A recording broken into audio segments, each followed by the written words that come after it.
I'm gonna show you. Well, hi guys, matter of fact. So hi guys, today I'm gonna show you how to shoot better, just like this.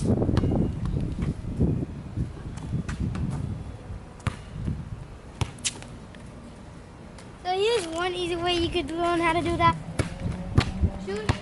Try shooting from up close, like a layup. Like shooting from like right here is a good way to train. Even though I missed that, it doesn't mean you can't make most of these shots.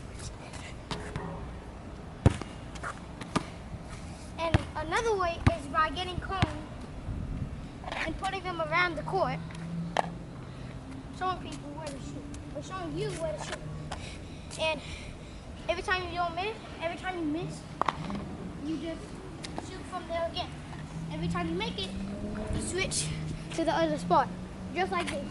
I have 4 cones, go on each one of these lines. So first, I'm gonna shoot from right here.